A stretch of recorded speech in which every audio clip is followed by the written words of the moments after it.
Insya Allah kita langsung ke Ustadz kita. Tema kita insya Allah hari ini bekas Ramadan. Masya Allah. Nanti detailnya biar Ustadz kita yang menyampaikan. Kalian temu sapa, siapkan senyum-senyum indah, akhifillah semua, karena Ustadz kita mau lihat wajah-wajahnya. Kita rindu sama Ustadz insya Allah rindu sama kita nih. Masya Allah. Oke, kita mute semua mikrofon, kita serahin ke Ustadz ya. Ustadz, tafadhol Ustadz. Ya. Mana nih? Anak nggak bisa lihat nih. Udah mulai dulu nih, udah mulai Bang. Alhamdulillahirabbil alamin. Wa bihi nasta'in ala umuri dunya waddin. Wassalatu wassalamu ala asyrafil anbiya'i wal mursalin wa ala alihi wa ashabihi wa man ihtada bihadihi wa iktafa atharuhu ila yaumiddin, amma ba'd. Segala puji bagi Allah yang telah banyak melimpahkan berbagai macam kebaikan, terutama kebaikan-kebaikan yang kita syukuri adalah kebaikan-kebaikan yang berkenaan dengan agama dan akhirat kita. Kebaikan yang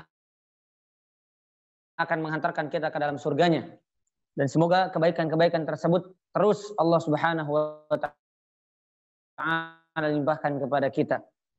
Karena kalau kita berbicara tentang kebaikan-kebaikan, maka anggap kebaikan duniawi lah yang terbaik untuk kita. Padahal tidak jarang kebaikan duniawi lah yang menjauhkan kita dari Allah, menjauhkan kita dari negeri akhirat. Puji bagi Allah Subhanahu wa ta'ala juga atas segala bentuk keburukan, terutama keburukan yang berkenaan dengan akhirat atau yang menimpa agama kita. Makanya di antara doa Nabi sallallahu alaihi wasallam, "Wala taj'al musibatana fi dinina." Ya Allah, jangan engkau jadikan musibah yang kau timpakan kepada kami adalah musibah yang menimpa agama kami. Teman-teman sekalian, MBI Muslim Bikers Indonesia, khusus chapter Bogor ini ya, yang semoga senantiasa dirahmati Allah Subhanahu wa ta'ala. Keburukan yang tadi saya singgung, kenapa kita lebih minta perlindungan kepada Allah, lebih kita khawatirkan di mana keburukan tersebut adalah keburukan yang berkaitan dengan agama dan akhirat kita. Karena justru, mohon maaf, keburukan tentang duniawi seringkali menghantarkan manusia ke jalan Allah. Keburukan yang berkenaan dengan atau yang menimpa fisik kita, harta kita, keluarga kita, demi Allah seringkali membuat manusia justru bertobat kepada Allah Subhanahu wa ta'ala. Makanya kenapa Rasul sallallahu alaihi wasallam ketika ditimpa keburukan pun tetap memuji Allah Subhanahu wa ta'ala. Beliau mengatakan, "Idza ra'a syai'an ma yakrah." Apabila beliau melihat sesuatu yang tidak disukai, ditimpa musibah, faqala, beliau mengucapkan, "Alhamdulillah ala kulli hal." Segala puji bagi Allah atas setiap keadaan. Nah, berbeda dengan keburukan yang menimpa agama dan akhirat kita. Maka Nabi SAW tidak pernah mengatakan alhamdulillah. Bahkan sekalipun dengan kata alhamdulillah ala kulli hal. Misalnya terjerumus dalam maksiat, apakah kita mengucapkan alhamdulillah? Tentu tidak. Tapi kalau kita jatuh kepada keburukan duniawi, sakit misalnya, yang dianggap buruk atau yang dianggap tidak baik dengan bahasa yang lebih halus, atau misalnya menyempitnya, berkurangnya harta atau rezeki kita, itu kan dianggap kurang baik. Maka seringkali membuat kita astagfirullah beristighfar. Seringkali membuat kita bermuhasabah, introspeksi diri. Seringkali menghantarkan kita ke dalam jalan taubat kepada Allah Subhanahu wa ta'ala. Tentunya itu semuanya atas dasar rahmat dan pertolongan dari Allah Subhanahu wa ta'ala. Tidak lupa salawat dan salam semoga senantiasa terlimpah curahkan kepada Nabi Muhammad sallallahu alaihi wasallam. Para hadirin, teman-teman MBI chapter Bogor yang semoga senantiasa dirahmati Allah Subhanahu wa taala. Karena belum bisa lihat nih, pengen lihat. Belum. Kita akan berbicara sebagaimana ini adalah tema atau pembahasan yang diajukan oleh tim ya. Dakwah khususnya dari MBI yang berkenaan dengan bekas Ramadan. Judulnya atau niat judulnya baik. Tapi kalau ditinjau dari sisi lain, mungkin kita harus kaji ulang. Karena namanya bekas berarti barang bekas. Ya, gitu ya. Nah, namun kalau ditinjau dari sisi husnudzonnya atau baik sangkanya, maksudnya kita sekarang masih di bulan Syawal. Kalau tidak salah terakhir Syawal itu hari Senin, tanggal 30. Atau mungkin kalau 29 berarti hari Ahad. Hari ini ya? Hari ini. Nah, Syawal yang tinggal beberapa saat lagi berarti berdampingan masih bertetangga dengan Ramadan. Apakah masih ada benih-benih? Apakah masih ada bekas-bekas? Apakah masih ada aib atau yang berbekas dalam diri kita setelah Ramadan berlalu? Nah, itu mungkin menjadi pertanyaan bagi kita semuanya. Baik teman-teman rahimani wa rahimakumullah. Mungkin sangat patut kita menangisi diri kita masing-masing. Sebelum kita menangisi pasangan kita. Sebelum kita menangisi keluarga kita. Sebelum kita menangis untuk Indonesia, negeri tercinta ini. Tetapi yang paling pertama, marilah kita menangisi diri kita masing-masing. Kalau kondisi kita ternyata semakin jauh, sebagaimana semakin jauh hari-hari berlalu dari bulan Ramadan. Ikhwani wa akhwati, rahimani wa rahimakumullah.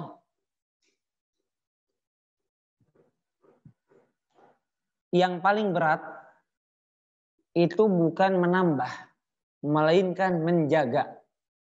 Dan perkataan ini adalah perkataan yang saya kutip, mungkin saya rubah sedikit bahasanya dari perkataan Al-Imam Ibnu Qayyim rahimahullahu ta'ala.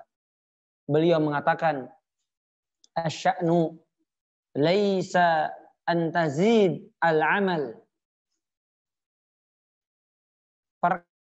Perkaranya itu yang paling penting, bukanlah kita terus menambah amal. Menambah amal, menambah amal. Tentunya amal-amal yang kita tambah adalah berdasarkan ilmu. Misalnya kita tahu ada zikir tertentu yang sebelumnya kita tidak tahu, kita lakukan, kita amalkan. Ada sebuah sholat sunnah yang sebelumnya kita tidak ketahui, kita amalkan. Ada sebuah amalan lain yang sebelumnya kita tidak ketahui, kemudian kita mendapatkan ilmunya, kita amalkan. Yang terpenting itu bukan seperti ini. Wa innama sya'nu, kata beliau, an tahfadzal amal min kulli fawasidih. Melainkan yang terpenting adalah bagaimana kita menjaga amalan kita dari hal-hal yang merusak amalan kita dan juga yang membatalkan amalan kita. Inilah yang paling terpenting. Jadi bagaimana amalan yang sudah kita langgengkan, amalan yang sudah kita istiqomahkan di bulan Ramadan jangan sampai rusak. Bahkan na'udzubillah jangan sampai batal pahala-pahalanya. Dengan apa batal? Banyak faktor yang membuat amalan-amalan di bulan Ramadan hilang begitu saja, bahkan amalan tersebut sudah hilang pahalanya. Banyak sekali faktornya. Dan kita akan bahas, akan singgung satu persatu faktor-faktor tersebut atau juga perbuatan-perbuatan tersebut yang mana perbuatan-perbuatan tersebut membuat amalan-amalan bulan Ramadan tidak berbekas sampai hari ini. Baik, ada berapa orang ini? Ada berapa? Nggak kelihatan ya?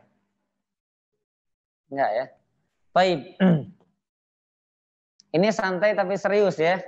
Saya lihat soalnya nih. Yang ngantuk saya yang ngantuk saya bangunin. Mudah-mudahan jelas ya. Ada 21 Coba orang. Kalau jelas anggukan kepalanya.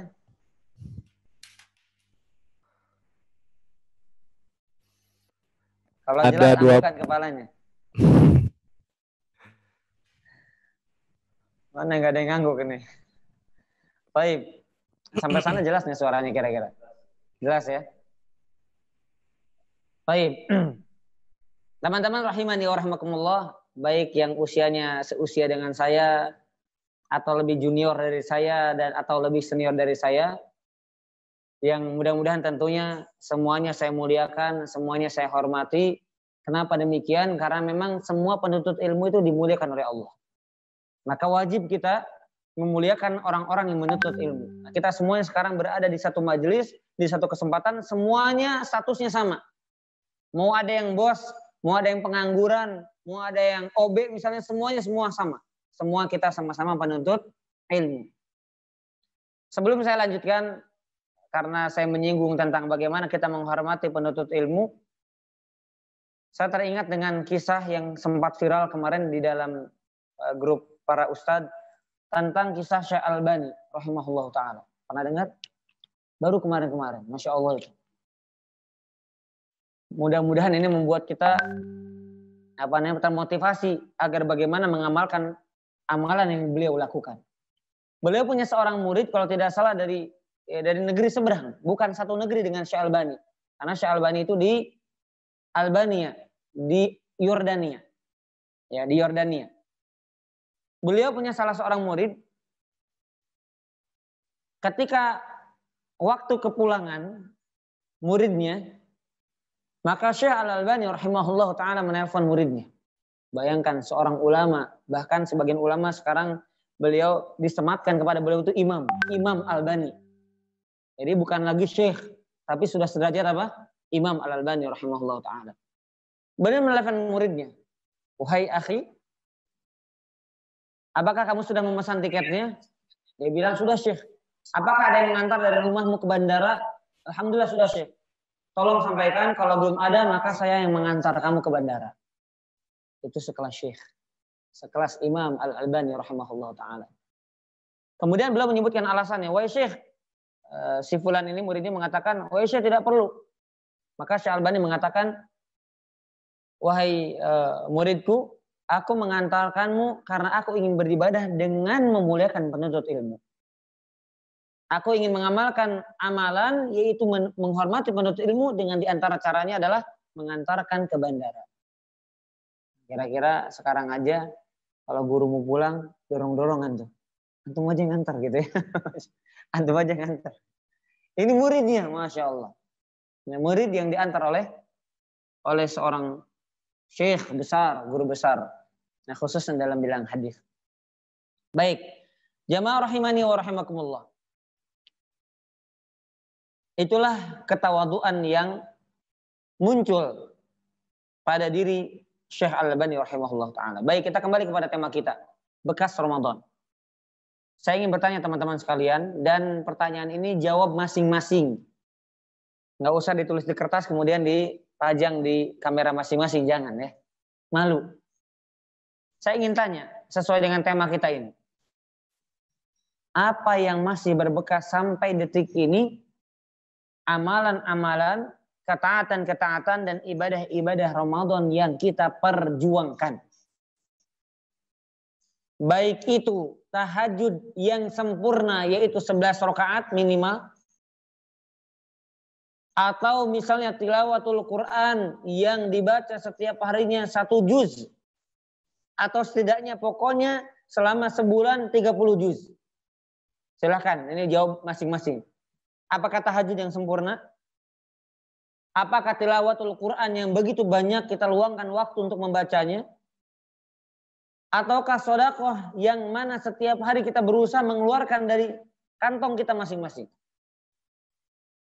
Kemudian juga amalan lain diantaranya adalah zikir yang kita dawamkan selama bulan Ramadan. Karena saya yakin kita ke bulan Ramadan zikir kita lebih rajin daripada selain bulan Ramadan. Ataukah misalnya amalan lain adalah puasa. Walaupun memang tidak setiap hari sebagaimana hari-hari Ramadan. Nah, dari 5 amalan ini mana yang masih berbekas? Mana yang masih kita perjuangkan? Dan kalaupun masih kita perjuangkan, namun dia berkurang dari kadar yang kita perjuangkan di bulan Ramadan, saya masih katakan alhamdulillah. Segala puji bagi Allah yang masih menolong kita, menjaga amalan-amalan yang kita perjuangkan di bulan Ramadan. Dari mulai qiyam tadi, dari mulai tilawatul Quran, zikir, sedekah, dan siam. 5 saja ini. Yang memang ini 5 ibadah ini ibadah yang melekat pada bulan Ramadan. Masihkah berbekas pada diri kita? Kalau 5-5-nya hilang, wala'iyadzubillah, berarti kita menjadi hamba Ramadhani, bukan hamba Rabbani. Apa itu hamba Ramadhani? Hamba ya bulan Ramadan saja. Setelah berlalunya dan keluar dirinya dari dia seolah-olah tidak mengenal Rabb semesta alam, yaitu Rabb yang memiliki hari-hari di dunia maupun hari-hari di akhirat. Teman-teman MBI yang semoga senantiasa dirahmati Allah Subhanahu wa taala. Yaitu pertanyaan tadi ya, yang silahkan kita jawab masing-masing. Kemudian yang berikutnya yang ingin saya sampaikan, kalaulah sudah mulai terkikis amalan-amalan di bulan Ramadan, maka hendaknya setiap muslim itu resah, gelisah, dan bertanya-tanya, kenapa? Ada apa dengan saya? Kenapa dan ada apa dengan saya? Maka jawabannya kita harus ketahui penyebab amalan-amalan ketaatan yang kita istiqomahkan mulai terkikis. Yang pertama, kenapa amalan kita terkikis atau bahkan hilang dari diri kita? Pertama, mungkin karena kurangnya keikhlasan yang kita tanamkan ketika kita berada di bulan Ramadan. Saya cantumkan yang pertama karena ini berkaitan dengan hati. Karena ini berkaitan dengan keikhlasan yang mana dia adalah dasar yang paling utama dalam beribadah kepada Allah. Ya, ingat baik-baik ini yang pertama. Kenapa enggak awet? Gitu bahasanya ya, lebih sederhana lagi. Kenapa enggak awet sih amal ibadah yang di bulan Ramadan? Kurangnya keikhlasan. Mungkin kita beribadah saat itu bukan karena Allah, tapi karena manusia.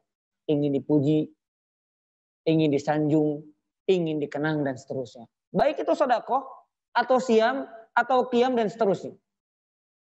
Kalau karena makhluk, maka amalannya tidak akan awet. Tidak akan abadi. Kalau amalan itu tidak dasarnya ikhlas.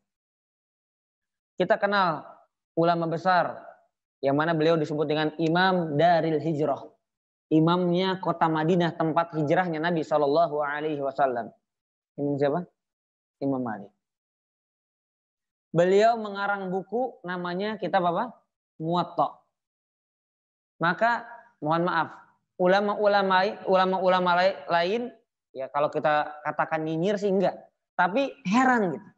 Wahai Imam, banyak ulama yang sudah mengumpulkan hadis, banyak ulama yang sudah mengarang kitab fikih. Kenapa engkau buat lagi? Coba buat yang baru gitu. Engkau kan sekelas Imam Malik, masih buatnya yang sama. Ya kayak saya misalnya, Abu Bakar ngapain bikin Fadilah Amal? Udah banyak kitab-kitab hadis, Al-Bukhari segala macam. Saya pun sama mengarang buku ini, saya terinspirasi juga dari Imam Malik. Imam Malik mengatakan, maka dalillah fahuwa abqa. Segala sesuatu yang dilakukan karena Allah, maka pasti awet, pasti abadi. Maka sampai detik ini kitab Imam Malik masih awet. Kenapa? Karena dasarnya ikhlas lillahi. Maka teman-teman sekalian, biar MBI ini awet gitu ya, dakwah walaupun cuma wadah, maka lillah. Jangan karena organisasi, jangan karena pembinanya, jangan karena Abu Bakarnya, jangan karena fulan, tapi karena siapa? Allah Subhanahu wa taala. Ini yang pertama. Ini penting kita bahas. Masalah keikhlasan ini harus selalu kita bahas. Begitu pula kita kaitkan dengan bekas Ramadan. Mana bekas-bekas Ramadan ini? Kenapa mulai terkikis? Karena tadi kurangnya keikhlasan. Maka perbaiki lagi keikhlasan kita. Yang kedua, karena terlalu sibuknya kita dengan urusan duniawi. Ini faktor yang kedua. Kita di bulan Ramadan mengkhususkan hari demi hari kita. Bahkan menit demi menit kita ingat apa sih amalan yang saya sudah kerjakan hari ini. Itu bulan Ramadan. Nah itu awet selama bulan Ramadan, awet 30 hari kemarin. Nah kenapa sekarang di bulan Syawal kemudian tidak awet lagi. Kemudian mulai terkikis, kemudian mulai berkurang. Karena kita kembali kepada kondisi sebelum kita masuk bulan Ramadan. Apa itu? Ambisi duniawi kita itu menjadi ambisi terbesar. Obsesi duniawi kita menjadi obsesi terbesar. Wal'iyadzubillah. Ini penyakit hati yang membahayakan. Nabi SAW mengatakan al-wahan. Ketika ditanya apa itu wahan ya Rasulullah, hubbud dunya, berambisi dunia. Sehingga menghantarkan orang kepada wa karahiyatil maut, yaitu takut kepada kematian. Nah ini yang membuat ibadah itu enggak awet. Kenapa? Sudah mulai berpaling hatinya. Yang tadinya lillah, yang tadinya untuk akhirat, yang tadinya ibadah, tapi sekarang mulai duit, dunia, kerja. Duit, dunia, kerja. Maka ibadah enggak bakal awet. Ya, maka sebagaimana dikatakan tidak mungkin terkumpul antara orang yang berambisi dunia dengan orang berambisi akhirat, nggak ada. Jadi nggak mungkin berkumpul dalam satu hati manusia itu orang berambisi dunia dengan orang berambisi akhirat. Pasti salah satunya terkalahkan. Kalau dia lebih berambisi akhirat, ambisi dunia terkalahkan. Tapi kalau orang berambisi dunia, maka ambisi akhirat terkalahkan. Tinggal pilih jalan mana yang kita tempuh, maka kita akan sampai kepada penitinya. Manapun jalan yang kita tempuh, kita akan sampai kepada tempatnya. Kalau kita menempuh jalan akhirat, kita akan sampai kepada keridhaan Allah. Kalau kita menempuh jalan duniawi, maka kita akan sampai kepada jalan kerugian, kesengsaraan. Ini yang kedua. Ya, maka hati-hati. Kalau hati kita sudah mulai, apalagi kita yang mana sama-sama kita semuanya rata-rata, ya, yang bukan pegawai tetap, atau lagi yang ini ekonominya sedang goyang sekarang. Kalau kita salah, udah. Ini saya sampai, bisnis apa nih? Jadi dunia kan. Ngeri nih. Allah, ini saya kesinggung sendiri benar. Wallahi ya kan. Saya kesinggung sendiri. Karena ini apa nih? Kedepannya saya gimana nih? Karena masih begini, apa nih saya lakukan? Nah itu kalau kita nggak bijaksana nggak hikmah dalam menyikapi kondisi seperti ini, ya sudah duniawi sudah. Walaupun tidak salah, saya mencari nafkah tidak salah, tapi kalau akhirnya berkurang ibadahnya, apalagi sampai hilang, oh berarti sudah dunia. Benar, cari nafkah benar. Tapi kalau sudah menjadi ambisi, sudah menjadi obsesi, sudah menjadi tujuan utama, akhiratnya terabaikan, maka itu sudah salah. Ini yang kedua. Yang ketiga, faktor atau penyebab ibadah kita mulai hilang atau minimal terkikis, yaitu jauhnya kita dari lingkungan ibadah. Jauhnya kita dari lingkungan yang biasanya mendorong kita untuk ibadah. Baik. Dan mohon maaf ini saya sampaikan ya. Nggak masalah lah, mau nyampe ke pemerintah atau gimana. Kemarin saya belak-belakan sama Bang Fuad ya, Bang Fuad ya. Mohon maaf, dan saya, aduh gimana nih gitu ya. Sudah new normal ya. Apa masih beralasan takut? Masih beralasan khawatir? Kalau kita terus beralasan seperti itu mau sampai kapan? Sedangkan WHO saja mengatakan belum ketemu vaksin ini sampai 2020 berapa katanya Bang? Ada yang bilang tuh 2005 tahun ke depan apa?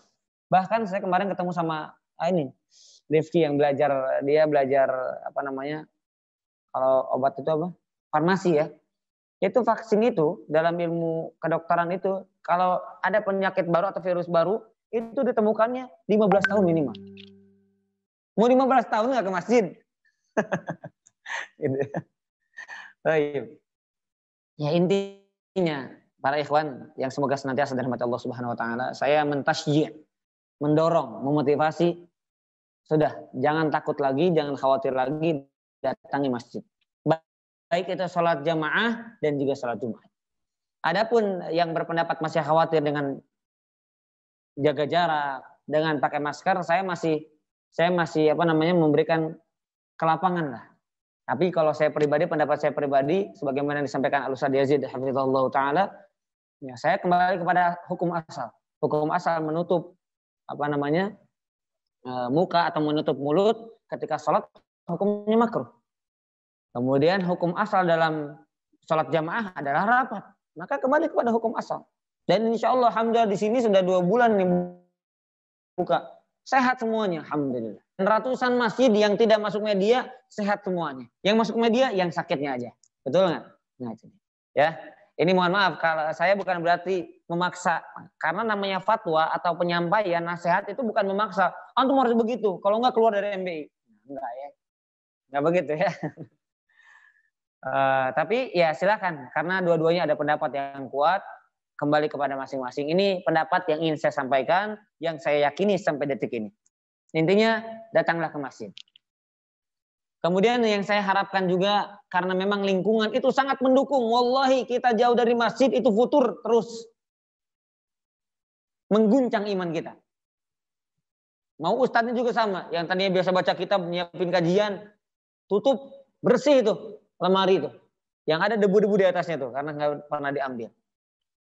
Nah, maka mudah-mudahan ya, karena saya sudah memulai, saya sudah memberikan contoh, kemarin saya kajian offline langsung. Nggak online-onlinean ya. Nah, mudah-mudahan nih kita entah di mana gitu, adain aja udah bismillah. Insya Allah nggak apa-apa. Apalagi ada Bang Angga. Anak nggak punya kekuatan, anak. Kemarin anak berangkat aja udah. Ada tim COVID-nya ada memang. Diizinkan boleh. Yang penting sesuai protokol. Kita kemarin dikirim nggak fotonya Mas Fani? Di MBI belum dikirim fotonya ya. Kemarin udah bermajelis. Ya, itu disebar. Nah, kalau kita nanti misalnya MBA bikin lah. Bismillah sudah.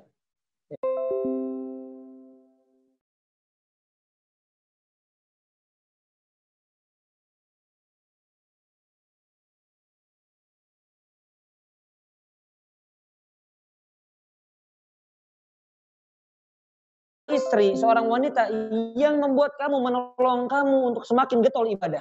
Nah, kalau istri yang justru kita semakin jauh dari majelis ilmu, istri yang justru kita jadi nggak pernah baca Quran atau jadi jarang baca Quran, ini istri baca sudah nggak benar. Membuat kita jadi sibuk dunia karena nuntut ini, mau kajian nanti lagi bang, mau ini nanti lagi pak, nanti lagi pi, dan seterusnya. Jadi membuat kita terhalang dari berbagai macam kebaikan, nuntut ilmu dan seterusnya. Sama halnya anak. Makanya kan istri anak itu bisa jadi musuh hari kiamat. Kenapa? Karena tadi ini membuat kita semakin taat, takwa sama Allah atau enggak. Nah ini awal itu juga nih anak nih. Menjadi mawani' juga, menjadi penghalang kita dari ibadah. Menjadi hal yang membuat ibadah kita terkikis. Tidak jarang orang yang tadinya belum punya anak, pas punya anak jadi enggak rajin. Nah ini sama nih. Saya bukan menyalahkan istri dan anak saya nih. Tapi jujur, saya karena anak dan istri jadi pertimbangan. Mau S2 nggak ya? Gitu. Itu saya rasakan. Tadinya saya gitu, pokoknya saya S1, saya langsung daftar S2. Sekarang sudah berlalu, aduh udah deh ngurus umat aja deh. Nah itu syubhat nih. Padahal belajar dulu sebetulnya begitu. Walaupun ya hikmahnya banyak. Saya nggak kuliah ya bisa berkumpul dengan anak-anak MBI ya. Bisa membagi manfaat kepada umat yang lainnya. Dan mudah-mudahan yang paling penting tetap ikhlas walaupun cuma S1. Ya, kita lihat Ustadz Badru S1 tapi manfaatnya banyak kepada umat. Ya nggak kalah dengan dokter-dokter yang lainnya. Makanya Ustadz Darini itu sampai kemarin memuji ya. Ustadz Badru mengatakan begini beliau. Ustadz, Masya Allah ilmu antum. Ke Ustadz Darini itu. Ustadz Darini yang sudah dokter mengatakan Ustadz antum di antara Ustadz yang anak idam-idamkan. Bukan idam-idamkan. Apa favorit itu bahasanya? Yang saya kagumi.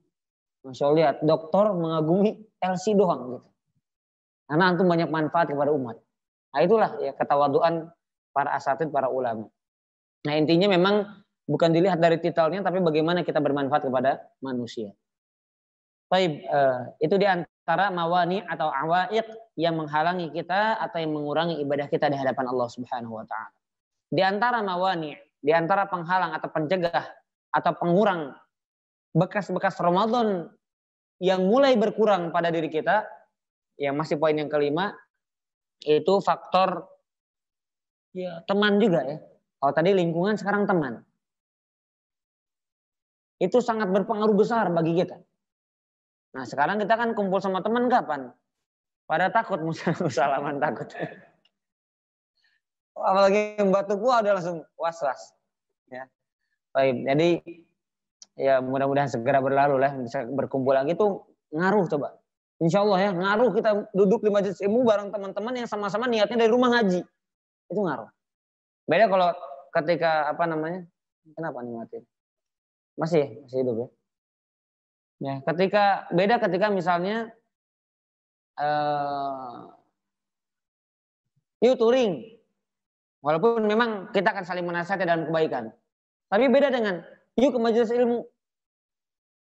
Itu beda, ya. Maka inilah pentingnya kita terus mempererat ukhuwah Islamiyah. Ini yang mati di sini aja nih. Mempererat ukhuwah Islamiyah yang mana teman-teman kita ini mendorong kita untuk saling menasihati satu sama yang lainnya. Baik. Teman-teman rahimani wa rahmakumullah, sebagai penutup bekas Ramadan yang tadi ya, yang paling utama itu pertanyaan kita masing-masing. Apakah masih kita pertahankan atau tidak? Kemudian yang kedua tadi adalah faktor-faktor yang menyebabkan bekas-bekas Ramadan, ketaatan dan ibadah yang kita perjuangkan di bulan Ramadan mulai hilang atau minimal mulai terkikis. Itu penyebabnya. Sebagai penutup, apa faktor pendorong agar bekas Ramadan itu terus ada sampai ketemu Ramadan tahun depan? Baik. Sebetulnya kebalikan dari 5 poin tadi. Tapi yang ingin saya tekankan adalah, mohon maaf tadi saya lupa. Ada 6 tadi, tulis lagi satu lagi ya. Yang membuat ibadah terkikis dosa. Yang ke-6, maksiat. Karena Rasul mengatakan inna rajula la yuhramu rizq bidzanbin yusibuh. Sesungguhnya orang itu terhalang dari sebuah karunia karena dosa yang menimpanya. Terhalang rizki, terhalang ketaatan, terhalang tahajud, itu ketahuilah karena dosa. Maka sebagai penutup nih, tadi poin tambahan sebagai penutup, yang menjadi pendorong agar bekas-bekas Ramadan itu ada pada kita dan terus ada pada bulan-bulan yang akan datang, perbanyak istighfar. Perbanyak istighfar dan taubat. Ini poin paling utama. Selain daripada 5 kebaikan tadi, berarti keikhlasan diperbaiki, lingkungan juga segera kita datangi, majelis ilmu terus, ya. Tapi ini perbanyak istighfar karena tadi poinnya adalah yang paling utama, banyaknya dosa menghantarkan kita kepada tercegahnya kita melakukan ketaatan. Taibullahu a'lam bishawab, mungkin ini yang bisa saya sampaikan. Mungkin tidak banyak ya yang bisa saya sampaikan karena jujur ini tanpa persiapan semuanya. Nanti Mas Fani juga nanya, "Ustaz, udah siapin belum? Siapin gimana?" Ya, intinya memang sudah terfikir dalam benak saya apa yang ingin saya sampaikan berkaitan dengan tema yang diajukan kemarin saat bertemu dengan tim. Silahkan mungkin waktu yang tersisa barangkali ada pertanyaan atau barangkali ada curhat misalnya, silahkan. Allahu a'lam bishawab. Taib, jazakallahu khair Ustadz Abu Bakar atas kajian yang sudah diberikan. Baik kepada para ikhwan Muslim Biker Indonesia Bogor Raya. Itu langsung apa gimana? Yang ingin bertanya, tafadhol di chatting boleh ada suaranya ada. Suaranya ada, jelas. Silakan.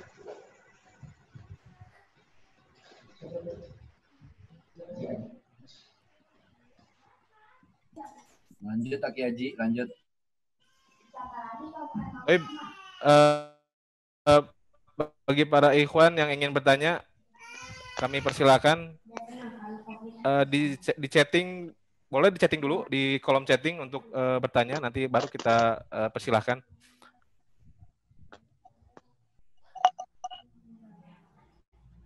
Taib, Aki Ardi, Taib, silakan pertanyaannya. Bismillah. Assalamualaikum Ustaz. Ana ingin bertanya masalah lafal istighfar. Kira-kira yang seperti ini bisa tidak ya? At-Tawwabur Rahim. Baik. Saya langsung jawab ya. Untuk lafaz istighfar itu banyak modelnya. Tadi adalah riwayat Bukhari dalam kitab Al-Adab Al-Mufrad. Itu doa dibaca setelah sholat duha sebanyak 100 kali. Allahumma gfirli wa tub alayya innaka antat tawwabur rahim. Ya Allah, ampuni aku dan terima taubatku. Sesungguhnya Engkau Maha Penerima taubat dan Maha Penyayang. Jadi bisa.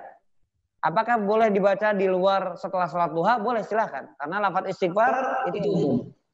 Kalau mau yang singkat cukup astagfirullah, astagfirullah. Itu boleh. Atau astagfirullah wa atubu ilaihi sebagaimana doa dzikir pagi petang. Ya. Atau misalnya kita membaca setiap pagi dan petang, pagi dan sore hari itu sayyidul istighfar. Yang itu istighfar juga. Tuan istighfar. Apa itu doanya? Allahumma anta rabbi la ilaha illa anta khalaqtani wa ana abduka wa ana ala ahdika wa wa'dika dan seterusnya. Itu juga bagian dari beristighfar kepada Allah. Jadi silahkan bebas saja. Mau yang singkat, Allahumma rabbighfirli atau astagfirullah, astagfirullah, astagfirullah. Silahkan saja. Wallahu a'lam bishawab.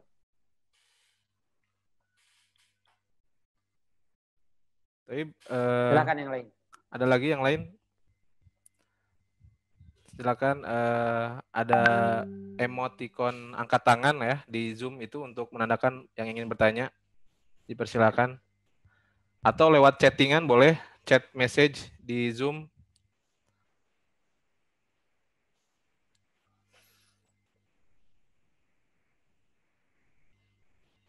Bang Ajinya nanya dulu kayaknya. Ada nanya ya Pak Ustadz. Atau mau tanya? Jangan Pak Ustadz. Ana ingin bertanya sih, boleh Ana izin bertanya Pak Ustadz terkait ini sih, kalau sholat sendiri itu boleh nggak kita qomat atau nggak perlu qomat gitu? Qomat ketika sholat sendiri. Sendiri ya, harus ke masjid. Ya kalau sholat sendiri, Kalau ya. Qadarullah di rumah Ana ini di komplek perumahan Alam Tita Lestari, kebetulan kemarin udah ada yang positif dijemput oleh puskesmas dengan APD lengkap. Jadi beberapa mungkin ya, tapi tetap ada masjid yang buka sih, alhamdulillah. Tapi berarti intinya masjid yang buka ya. Nah, itu dia. Insya Allah. Jadi Insya Allah. itu gimana Pak Ustadz? Ya, hukumnya nggak wajib ya, iqomah itu bukan wajib. Jadi kalau kita tanpa iqomah, sholat kita sah. Tapi ditekankan kita sekalipun sendiri tetap qomat. Ya, apalagi tentunya untuk sholat wajib.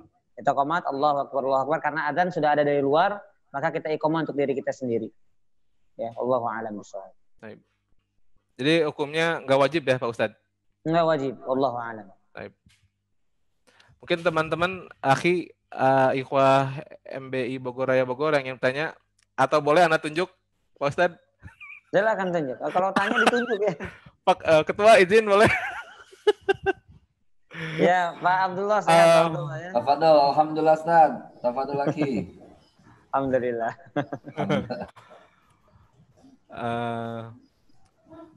Gimana teman-teman? Atau dari ini Pak Ustadz, Sekjen MBI Bogor Raya ada?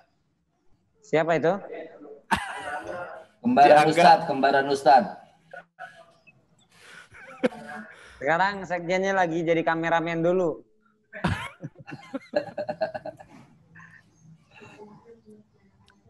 Ya, silakan, masih ada waktu, silakan. Masih ada waktu sekitar, kita sampai jam 11 Pak Ustadz? Jam 11 ya, jam 11. Tapi masih ada waktu 8 menit lagi ya, 8 menit lagi. Silakan, mungkin Akhi Fuad ingin dipersilahkan.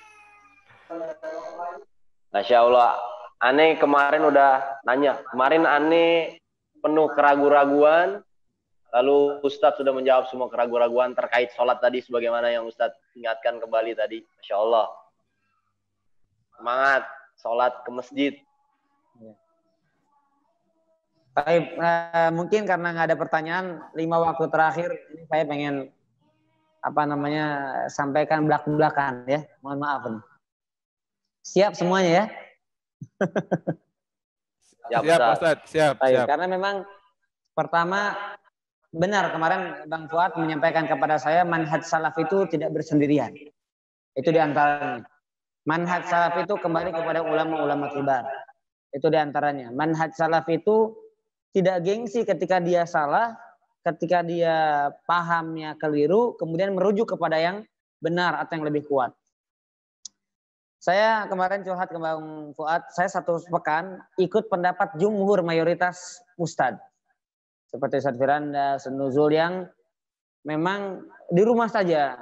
Gitu ya. Kemudian tidak sholat jamaah, ya intinya ikuti himbauan pemerintah. Tapi setelah saya bertemu dengan seorang ya, yang bisa dikatakan bukan ahli ya, tapi dia muridnya Sinse yang terkenal di Roja, saya tidak sebut namanya. Ya memang dari sisi herbal itu beda pandangannya dengan dari sisi medis. Jadi mohon maaf, kalau beda pandangan maka tentu sikap pun akan beda. Sampai sini saya bertanya, sampai sini dipahami? Beda pandangan pasti beda sikap. Contohnya hukum bercadar. Sebagian ulama memandang hukumnya wajib. Maka pasti sikapnya pun beda. Melihat orang yang gak bercadar ya dosa. Kenapa? Karena meninggalkan kewajiban. Sama misalnya ada seorang wanita.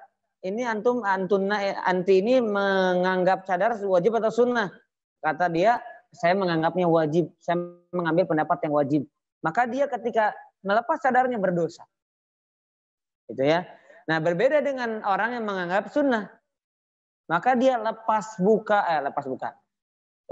pasang cadar bagi dia bukan memain-mainkan sunnah. Kenapa? Sama kayak kita sholat sunnah. Ketika sholat sunnah dapat pahala, ketika nggak sholat sunnah pun kita nggak dosa. Itu hukum fikihnya. Maka lihat kaidahnya, orang berbeda pandangan maka tentunya akan berbeda sikap. Nah, maka begitu pula dengan pandangan kita tentang corona ini. Dan saya katakan jangankan dari sisi herbal, dari sisi medis pun banyak beda pendapat. Bahkan kemarin yang dari Amerika mengatakan ya ini virus biasa, begitu ya. Yang dari Indonesia yang ahli virus mengatakan ya sama, biasa saja. Ketika sakit ya obati. Nah, kenapa menjadi besar? Karena media yang membesar-besarkan. Itu ya. Kemudian setiap yang sakit kan kata Bang sama ya. Setiap yang sakit kan divonis dulu ya karena memang khawatir. Apalagi yang memang indikasinya sudah kuat. Dia sesak nafas atau batuk, pokoknya apa COVID dulu gitu. Nah ini yang membuat jadi resah gelisah. Maka semenjak itu ditambah dikuatkan lagi dengan Ustadz Yazid. Ya, saya dengar ceramahnya, saya hayati, saya lihat dalil-dalilnya. Jadi sebetulnya saya bukan berpindah pendapat itu karena Ustadz Yazid, bukan. Karena saya menuakan Ustadz Yazid, bukan. Pertama justru karena keyakinan saya ini tentang corona ini pertama. Nah dikuatkan bagaimana Islam menyikapi penyakit. Saya nggak pernah sampai detik ini saya belum pernah mendengar hadis yang mengatakan penyakit itu membahayakan, mematikan. Bahkan tentang penyakit taun pun Nabi mengatakan la ba'sa tahurun. Artinya apa? Nggak apa-apa. Itu akan menggugurkan dosa. Jadi nggak pernah ada Nabi mengatakan, oh kamu mati nih, bentar lagi kamu bahaya nih. Jadi anggap biasa saja gitu. Walaupun tetap waspada silahkan. Tetap hati-hati silahkan. Itu bentuk tawakal. Tapi kalau kita sudah saya menyikapinya ya ini flu biasa ya. Bagi saya ketika saya misalnya salaman dengan orang yang nggak saya kenal kemudian nggak cuci tangan, bagi saya biasa. Kenapa? Karena saya menganggapnya biasa gitu ya. Jadi jangan kita memvonis oh ini nggak tawakal dia. Sama seperti saya mengatakan kepada antum misalnya wah antum juga terlalu takut pengecut, enggak juga saya nggak mengatakan seperti itu ya. Tapi saya mentasyi' atau memotivasi silahkan kalau masih khawatir tetap datang ke masjid sesuai protokol. Tapi kalau sudah berubah pandangan ya alhamdulillah normal-normal saja nggak masalah. Tapi kalau misalnya di jalan ketemu dengan petugas kita ya sudah hormati selama memang tidak melanggar syariat Islam. Ya. Ini mungkin yang bisa saya sampaikan. Terakhir kita harus ingat juga ada sebuah kaidah dalam usul fikih, qaulul jumhur laisa bihujjah. Perkataan mayoritas itu tidak bisa dijadikan sebagai hujjah. Jadi jangan kita misalnya sekarang ini yang misalnya masih di rumah gitu ya, yang misalnya belum ke jamaah, jangan kita pakai perasaan kan banyak ustadz yang ngomong begitu. Jangan itu. Justru yang disampaikan Ustadz itu apa? Dalilnya yang kita gunakan. Bukan karena banyaknya orang yang menyampaikan. Jadi kalaupun satu orang di dunia ini benar dan dia sesuai dalil, kita ikuti itu. Kenapa? Yang kita ikuti bukan orangnya, tapi apanya? Dalilnya. Begitu pula yang disampaikan Ustadz Firanda, dalilnya yang diikuti bukan Ustadz Firandanya. Masa dokter salah? Kita ini kadang pakai perasaan loh Pak, benar. Masa dokter dari Madinah salah? Masa sekelas Syekh Sulaiman Rohili salah? Nggak bisa begitu. Tapi dalilnya yang kita sami'na wa ata'na. Yang mudah-mudahan kita tidak terjerumus kepada taklid buta, tetapi kita memandang sesuai tentunya dengan kapasitas ilmu yang kita miliki. Ya kalau orang awam sudah berarti, oh Ustadz ini sunnah, manhajnya lurus, dan dalil yang disampaikan sahih. Sudah, apa salah. Insya Allah kita di depan Allah bisa mempertanggungjawabkannya. Begitu ya. Allahu a'lam bishawab. Mungkin cukup ya. Terima kasih Pak Ketua nih, Pak Abdullah, dan kemudian teman-teman yang lainnya. Jazakumullah khairan atas kehadirannya. Walaupun kita masih online, mudah-mudahan segera kita bisa bermajelis ilmu kembali. Amin ya rabbal alamin. Dan semua mudah-mudahan dijaga oleh Allah Subhanahu wa taala, khususnya dijaga iman, Islam dan juga agama kita. Amin ya rabbal alamin. Mari kita tutup dengan doa kafaratul majelis. Subhanakallahumma bihamdika asyhadu an la ilaha illa anta astaghfiruka. Assalamualaikum warahmatullahi wabarakatuh. Waalaikumsalam warahmatullahi wabarakatuh. Baik, mungkin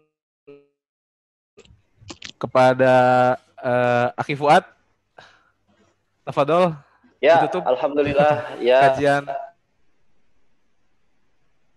Jazakumullah khairan untuk antum semua ikhwani brofillah yang sudah berpartisipasi menyimak kajian kita di perdana ini. Ya, kalau kita flashback sekali lagi, ada 6 poin yang Ustadz sampaikan kepada kita supaya Ramadan tahun ini berbekas sama kita. Jangan sampai Allah hapus pahala kita, tapi justru jadikan Ramadan ini barometer buat kita ketemu Ramadan tahun depan jadi makin lebih baik lagi. Masya Allah. Poin yang paling kena tuh di kita tadi ketika Ustadz menyampaikan ambisi dunia menjadi obsesi terbesar. Masya Allah nih. Aneh pribadi beberapa bulan ini juga hampir futur ya, kita bilang futur karena ambisi dunia, banyak keinginan, pengen ini pengen itu gitu. Masya Allah, la quwwata illa billah. Jangan lupa doanya ikhwani brofillah. Ustadz pernah ajarin kita doa supaya dunia jangan ambisi terbesar buat kita. Jangan lupa, Allahumma la taj'alid dunya akhbar hammina. Masya Allah. Mudah-mudahan ilmunya dapat dari Ustadz, kita bisa amalin. Jangan sekadar cuma catatan, tapi jadi amal buat kita, nambah keimanan kita. Dan semoga kita bisa wujudin di pertemuan selanjutnya. Kajian offline khusus MBI aja sebagaimana yang disuggest oleh Ustadz kita tadi. Bukan begitu Ketua Abdullah? Mohon izin. Amin. Siap. Jen, tutup Jen. Alhamdulillah ya, terima kasih teman-teman semua, juga Akhi Ketua Abdullah, Iwen, semuanya jazakumullah khairan, mudah-mudahan bermanfaat kali ini. Insya Allah bulan depan udah langsung offline. Kalau perlu kita jalan kemana, ya Ketua ya, jalan kemana kita outdoor kajiannya. Ajak Ustadz. Ajak Ustadz. Masya Allah. Asik. Bawa nasi box berarti. Kita Jazakallah khairan buat ikhwan-ikhwan yang sudah join. Mudah-mudahan kajian sangat bermanfaat. Alhamdulillah ya. Yang di mana? Sumedang ya? Ada yang hadir juga ya? Sumedang online, Sumedang. Oleh-oleh ya? Selamat ya. Akhi Abil, selamat ya. Barakallahu lak wa barakalaik wa jama'a bainakum fi khair. Ingat pesan Ustadz Abu, nikah jangan jadi futur, tapi nambah jadi taat. Awas, manten baru jangan futur. Oke, kembali ke moderator Akhi Haji. Syukran masyukuro. Mungkin kita sepertinya kalau kita yang di Sumedang ingin menyampaikan pesan-pesannya, dipersilakan kepada Akhi Felix ya.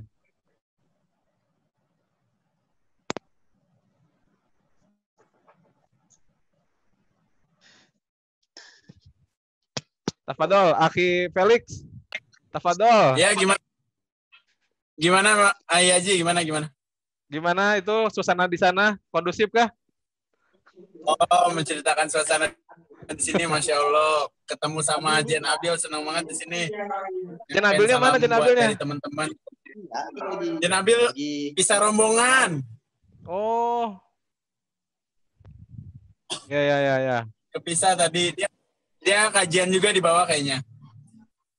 Baik. Di situ ada siapa aja di situ? Di sini ada Haji Febri. Oh ya. Omawan.